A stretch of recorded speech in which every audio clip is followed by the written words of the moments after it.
Mes chers compatriotes, bonjour, bonsoir, selon l'endroit où vous trouvez pour suivre cette communication.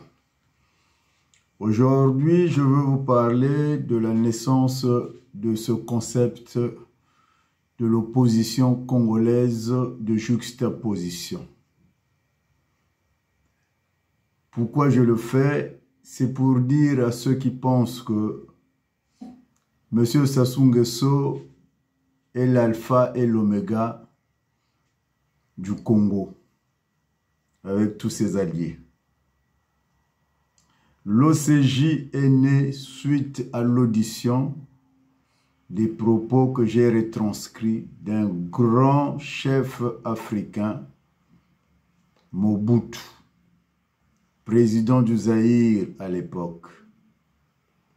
Alors, qu'est-ce que Mobutu nous disait? Mobutu nous disait, c'était lors d'une interview, allez dans n'importe quel village africain, je ne dis pas du Zaïre, mais africain. Il n'y a jamais eu, je dis bien, il n'y a jamais eu un seul village avec un leader de la majorité au centre du village. Le leader de la minorité de l'opposition à gauche. Et tout ça, eh bien, nous ne sommes pas, nous, Africains, un monde d'opposition. Nous sommes un monde de juxtaposition. Voilà ce qui m'avait interpellé. Je ne vous lirai pas la totalité de son interview. Je vous demanderai de vous référer sur mon site du Nzoïsme où j'ai retranscrit cette interview.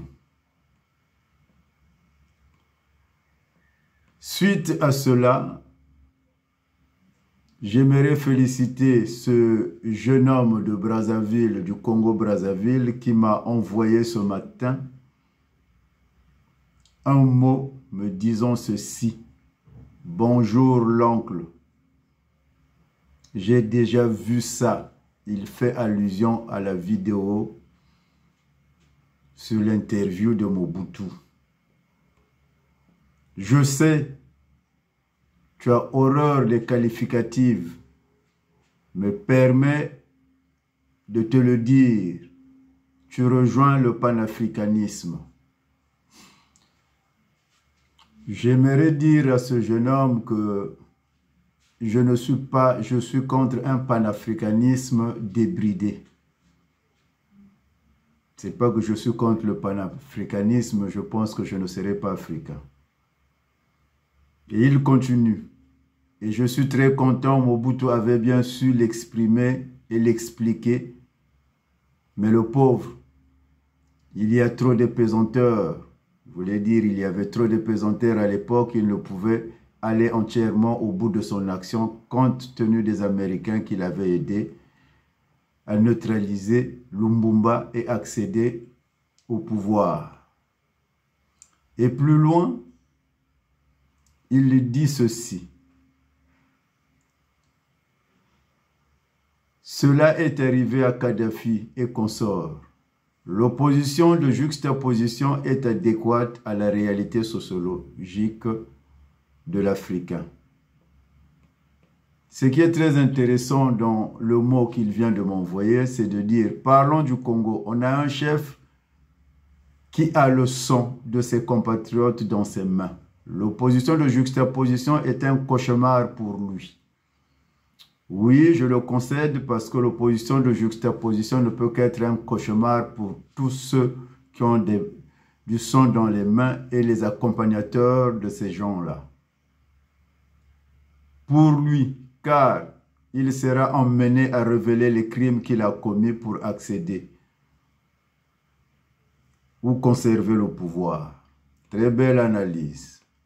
D'un côté, il disait, si tu as un projet, présente-le et travaille dessus. Si le pouvoir en place ne l'agrée pas, sûrement le prochain l'agréera.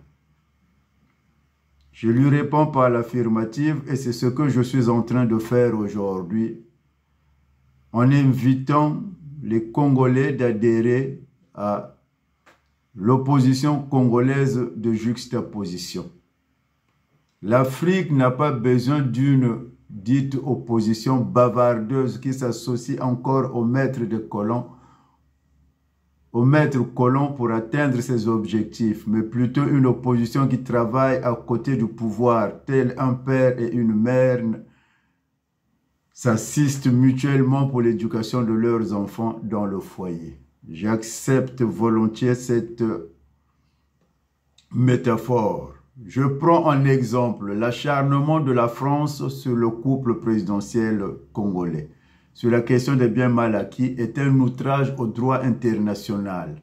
Mais comme le chef n'a jamais battu une politique sur le bien des populations, voilà aujourd'hui cette question sur cette question, le peuple le lâche.